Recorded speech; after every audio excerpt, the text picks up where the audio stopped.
There are moments in a nation's history when the air itself feels heavier, as if it knows something the people do not.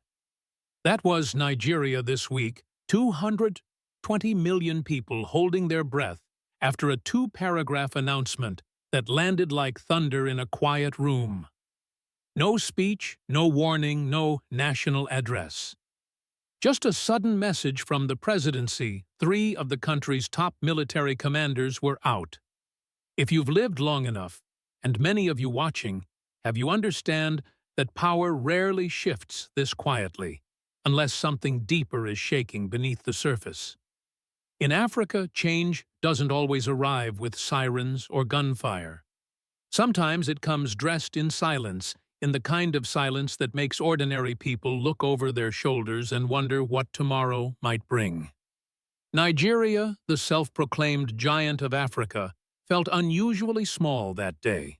General Christopher Musa, Vice Admiral Emmanuel Ogala, and Air Marshal Hassan Abubakar, men who shaped the country's security landscape, were dismissed overnight.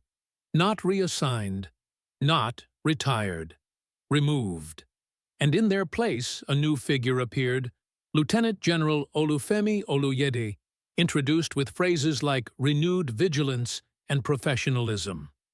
Words politicians love to use when they are trying very hard not to say what is really happening. But it wasn't the replacements that unsettled people. It was the absence of explanation.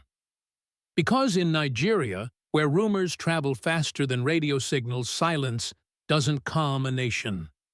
It excites it. And soon, the whispers came: talk of an attempted coup, talk of officers arrested, talk of something moving in the shadows. The government denied everything, of course. They always do. Yet the mood across Abuja said otherwise. The streets grew tense. Security tightened. Politicians spoke in quieter tones, as if afraid that the walls themselves had begun to listen. For many older Americans, this might feel strangely familiar. You've seen eras when uncertainty spread like a fog, moments when the official story didn't match the public's intuition, when a country felt like it was standing at the edge of a turning point. That is Nigeria today. But the real question isn't just what happened. It's why now?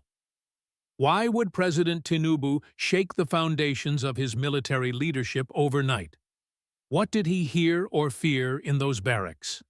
And is Nigeria merely experiencing another internal crisis? Or is this the first tremor of something much larger happening across Africa?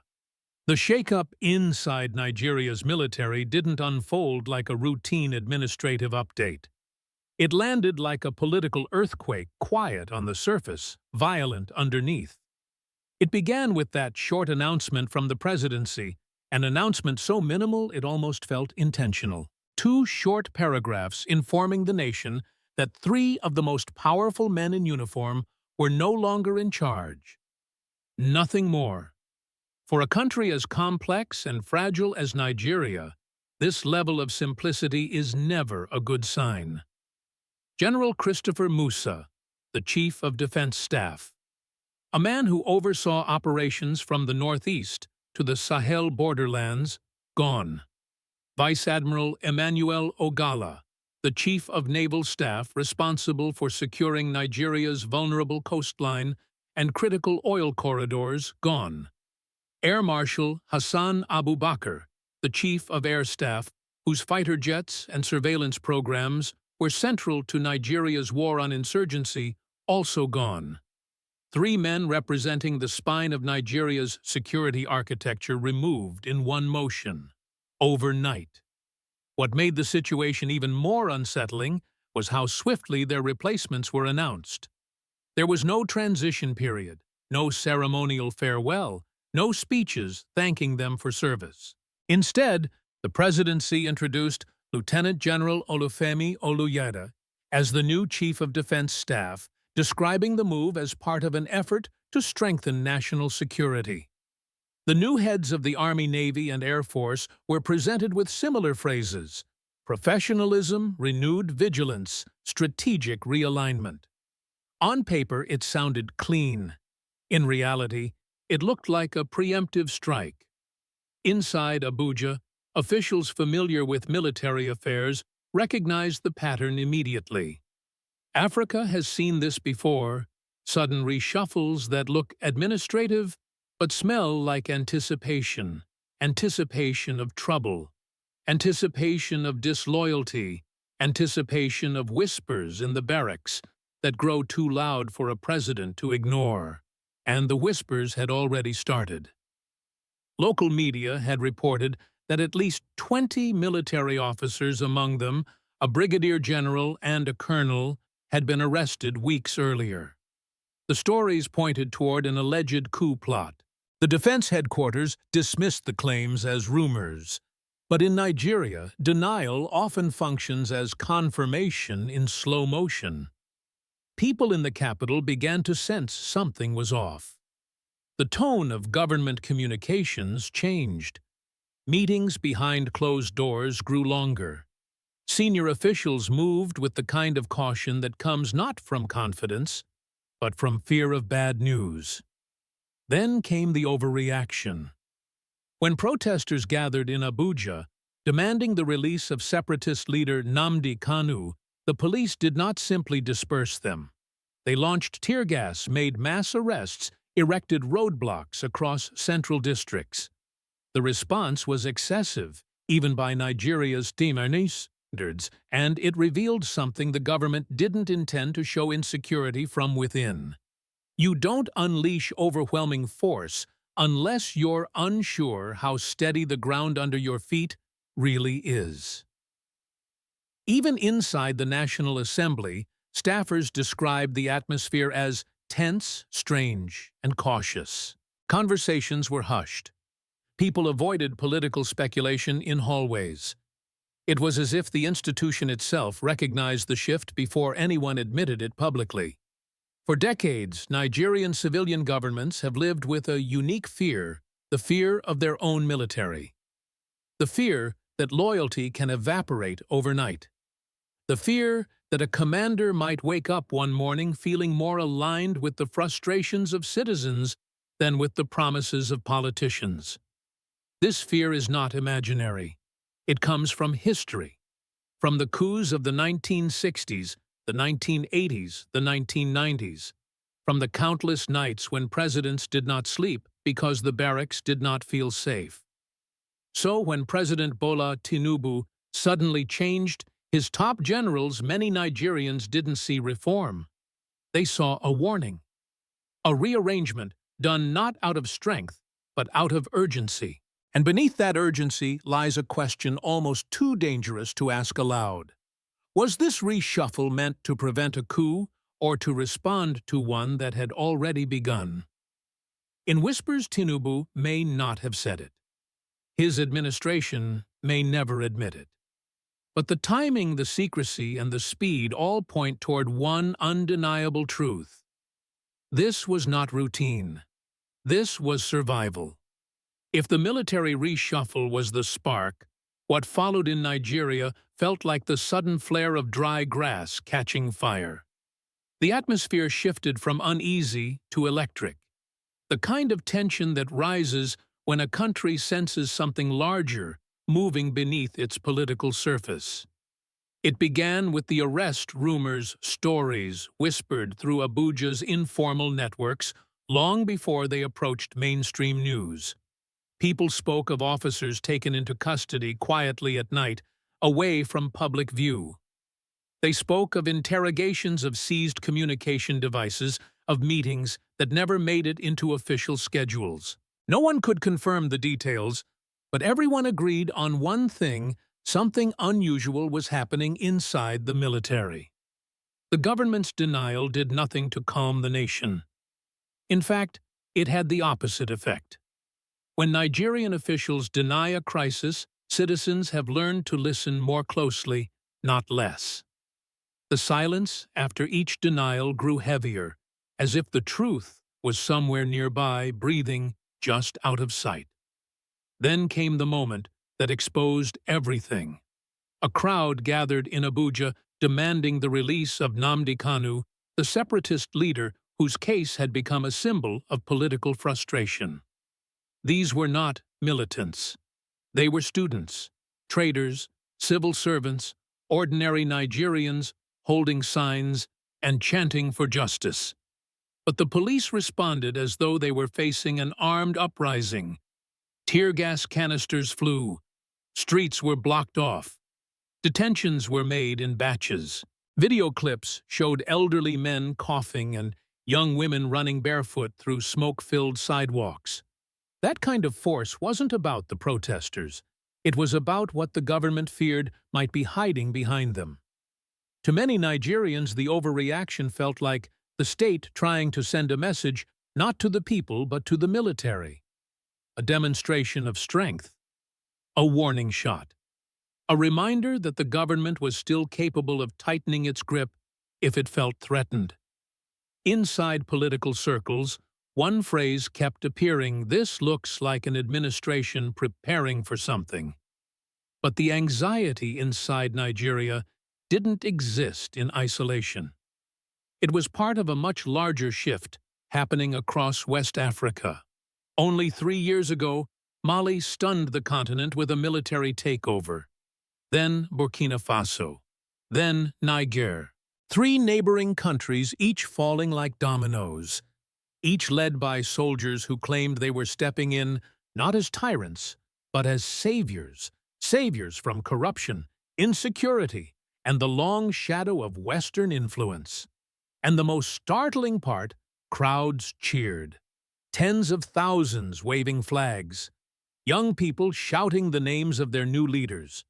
Foreign powers scrambling to adjust. It wasn't the fear-driven coups of the Cold War era. It was something new, a rebellious pride carried by a generation tired of waiting for politicians to fix what they had broken. Nigeria watched all of this from across the border, not with curiosity, but with dread. Because for the first time in decades, the Nigerian government realized that the idea of a coup itself, not the act, but the idea, had become seductive. People weren't afraid of soldiers on TV anymore. Some welcomed them. Young Nigerians especially looked at figures like Captain Ibrahim Traoré of Burkina Faso, young, fiery, uncompromising, and they saw something they no longer recognized in their own leader's conviction. Purpose? Defiance. A refusal to ask permission from the West before making decisions. And so the question began to echo quietly through Nigerian cities. Why can't we do that too? That question terrified Abuja more than any rumor in the barracks. Because coups don't begin with gunfire. They begin with admiration. They begin when young officers see crowds cheering for soldiers in neighboring countries. They begin when citizens believe the military might care more about their suffering than the politicians ever did. This was the real climax of Nigeria's crisis, not an arrest, not a protest, but the subtle, dangerous shift in public imagination. A nation begins to slip when its people stop believing in the system holding it together. And in Nigeria, that belief was thinning like old rope, quietly, steadily, dangerously. Tinubu's reshuffle wasn't just a political move. It was an attempt to pull that rope tighter before it snapped. Long before Nigeria's political crisis reached the capital, the country had already been bleeding from its edges. What happened with the generals was dramatic, yes, but it was only the latest chapter in a long story of exhaustion, fragmentation, and quiet decay.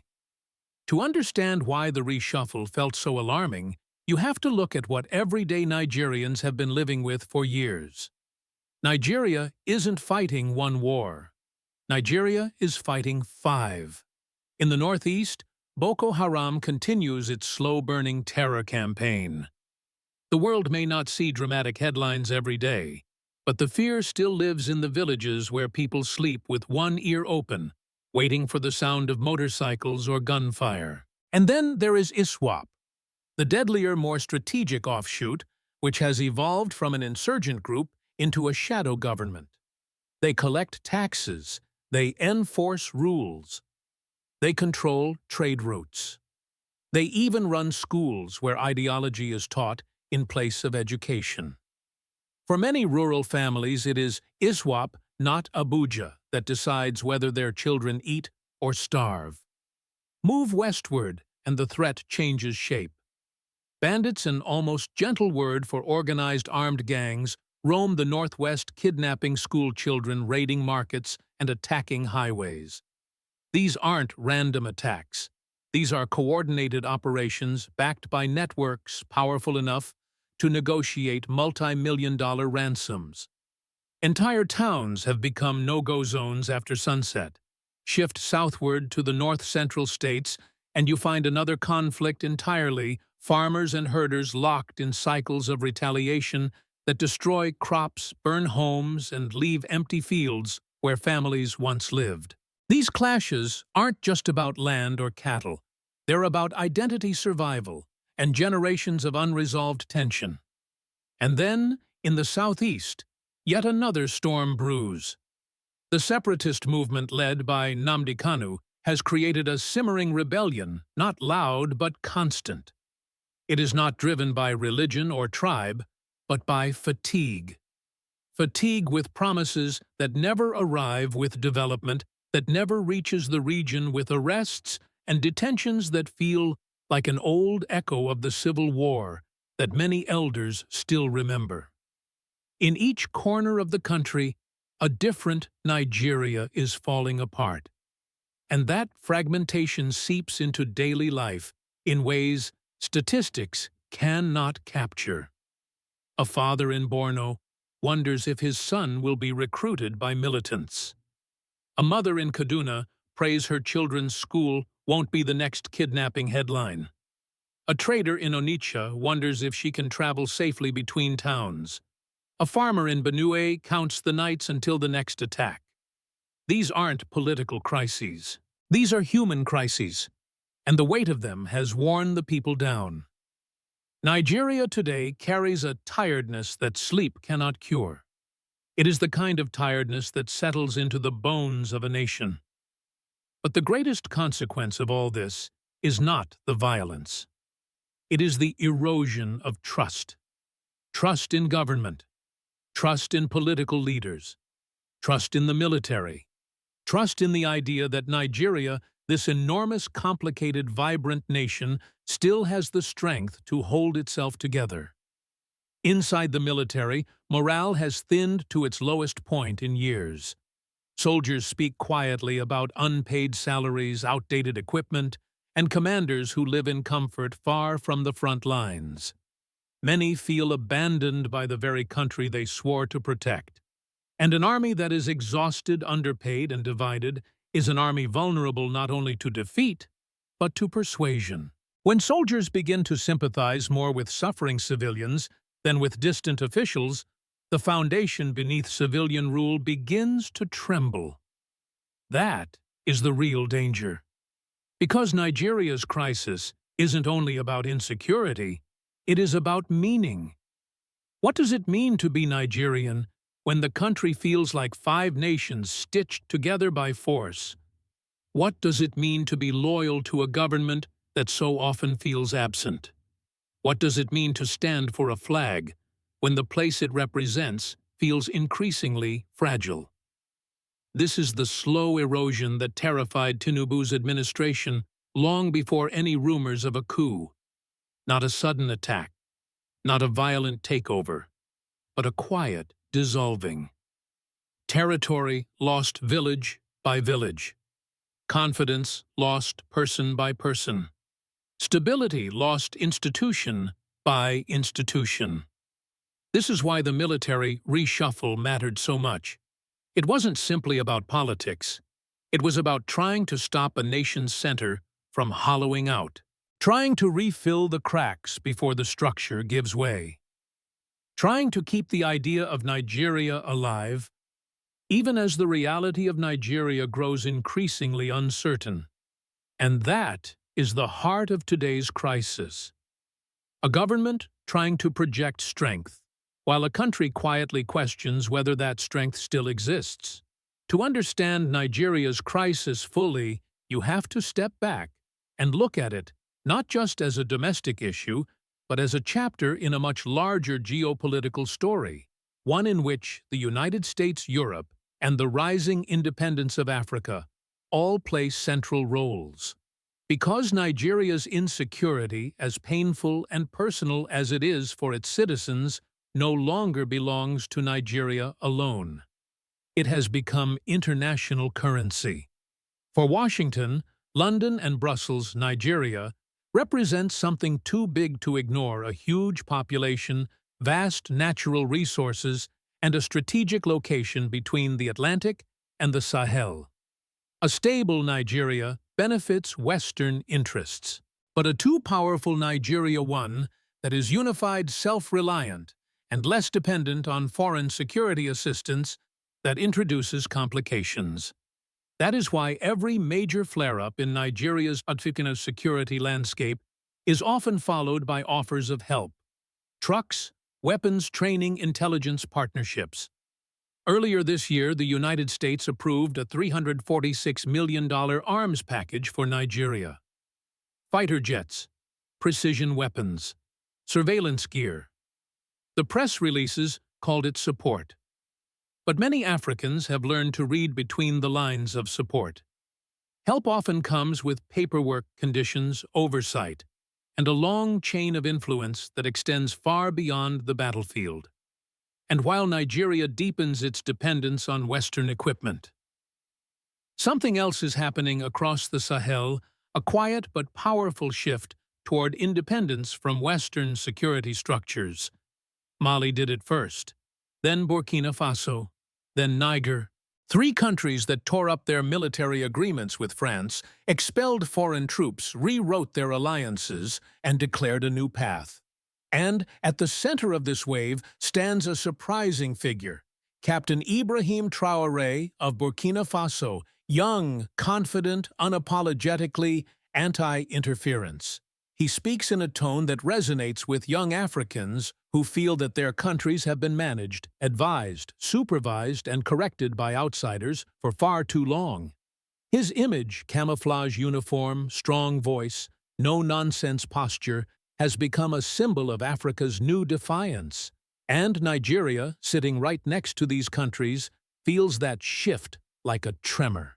Western governments feel it too. A Nigeria influenced by this new Sahel model, a Nigeria less dependent, more assertive, would reshape Africa's balance of power. It would also reshape America's relationship with the region.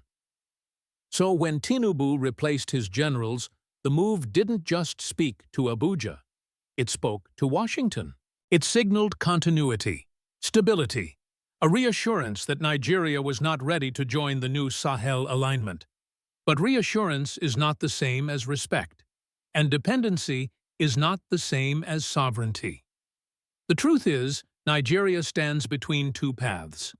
One leads toward continued reliance on Western support. The other leads toward the self-directed, self-defining model seen in Burkina Faso, Mali, and Niger. And the world is watching closely, because whatever path Nigeria chooses next will shape Africa news, regional politics, and U.S.-Africa relations for many years to come. When you strip away the politics, the press conferences, the security statements, what remains is a country standing at a crossroads. Nigeria today is not simply dealing with a military reshuffle. It is confronting a deeper question, one that every nation eventually faces.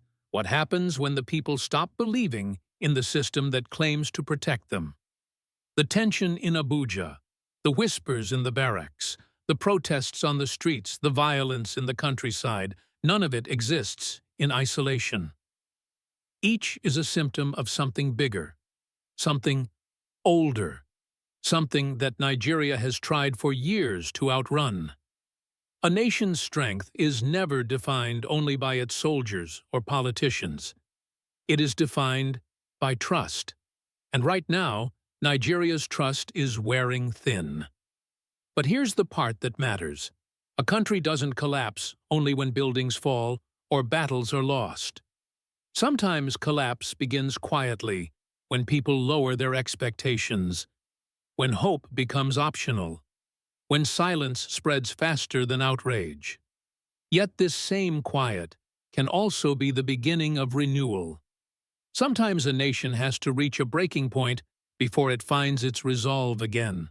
Nigeria stands in that space now between warning and awakening.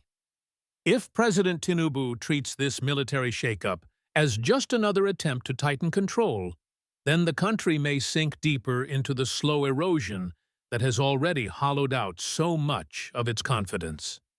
But if he chooses a different path, one that rebuilds morale, cleans out corruption, and restores a sense of purpose, this moment could become a turning point not only for Nigeria, but for the entire region.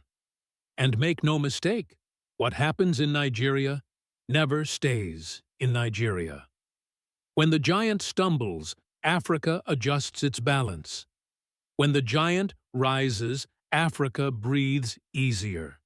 Across the continent, people are watching closely, especially in places like Burkina Faso, where leaders such as Ibrahim Traoré have become symbols of a new kind of African resolve.